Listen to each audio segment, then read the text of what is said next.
안녕하세요. 모멘텀 사냥꾼입니다. 오늘은 제가 유튜브를 개설한 후 소개 영상이 없어서 제가 어떤 방식으로 투자를 하고 있는지 그 방법론에 대해 말씀드리려고 합니다. 지금부터 하나씩 살펴보겠습니다. 개별 주식 투자입니다. 먼저 저도 주식 투자 초창기 몇 년 동안에는 개별 주식을 주로 투자했습니다. 그런데 생각보다 수익이 나지 않고 손절해야 했는데 손절도 잘하지 못했습니다. 그래서 개별 주식의 한계에 대해 연구하기 시작했습니다. 개별 주식 투자의 장점. 개별 주식 투자의 장점은 다음과 같습니다.입니다. 가치 투자와 기술적 분석을 통해 적절한 타이밍에 들어가면 큰 수익이 가능합니다. 많은 사람들이 템베거를 꿈꾸죠. 최근 사례로는 알테오젠, 에코프로, HLB, 고려아연, 엔비디아 등이 있습니다. 이런 종목들은 대부분 몇 배 이상, 심지어 템베거도 만들어낸 종목들입니다. 누구나 이런 종목을 초기에 잡아서 끝까지 들고 가기를 희망합니다. 하지만 이게 정말 쉬운 일이 아니에요. 저는 이걸 할 수 있을까에 대한 의구심이 들었습니다. 개별 주식 투자의 단점과 실패 사유에 대해 연구했는데요. 트렌드 리스크입니다. 투자하고자 하는 기업이 정말 현재 시대의 트렌드인지가 판단하기 어렵습니다. 경쟁사 리스크입니다. 같은 산업 내에서 어떤 기업이 성공할지 초기에 판단하기 어렵습니다. 또 초기 성공 기업이 후발주자에 밀리기도 합니다. 다음은 실적 발표 리스크입니다. 예상과 다른 실적으로 주가가 폭락할 수 있습니다. 변동성을 견뎌내야 하고 펀더멘탈의 변화로 인한 실적 악화인지 다른 요인인지도 파악해야 합니다. 물론 실적 발표일은 당연히 알고 있어야 하고요. 다음은 지수와 환율 리스크입니다.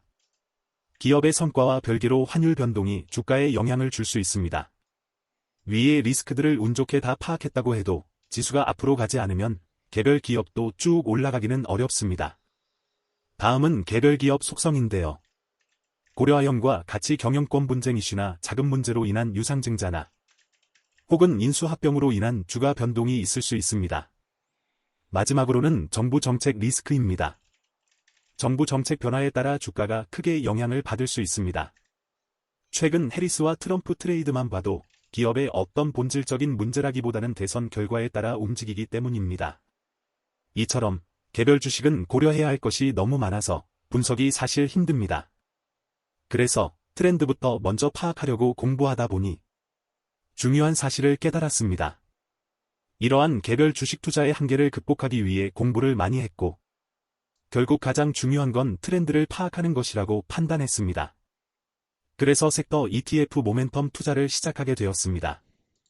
바로 템베거 기업이 움직이면 연관된 섹터가 함께 움직인다는 것인데요.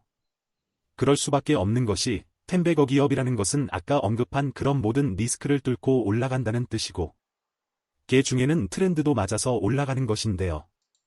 섹터 ETF라는 것은 동종업계의 주식들을 모아놓은 것이고 트렌드가 맞는다는 것은 섹터 내 종목들이 다같이 좋은 실적을 가지거나 혹은 기대감이 생긴다는 의미입니다.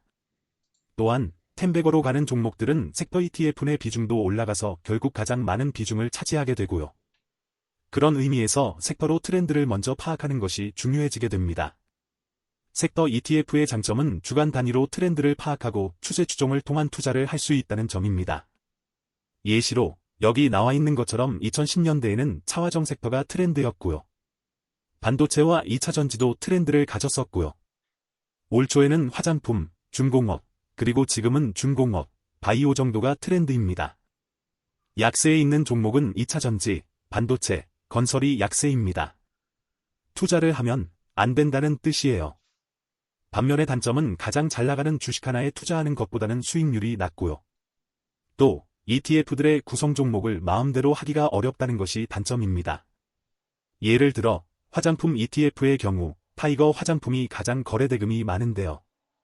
아쉬운 점은 현재 뜨고 있는 인디 브랜드 화장품 관련 주식들만 사고 싶은데 타이거 ETF는 LG생활건강, 아모레퍼시픽의 비중이 제일 크다는 것이 단점입니다.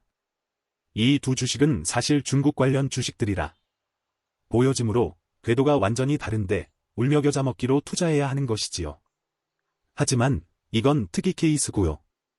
그래도 대부분의 ETF는 트렌드를 반영합니다. 그래서 결론은 잘 나가는 이 길은 놈만 투자하면서 리스크를 줄이기 위해 섹터 ETF 투자를 진행하고 있습니다. 이상으로 제 투자 방법론에 대한 설명을 마치겠습니다. 앞으로도 시장의 트렌드를 잘 파악하여 안정적인 수익을 추구하겠습니다. 감사합니다. 구독, 좋아요 부탁드립니다.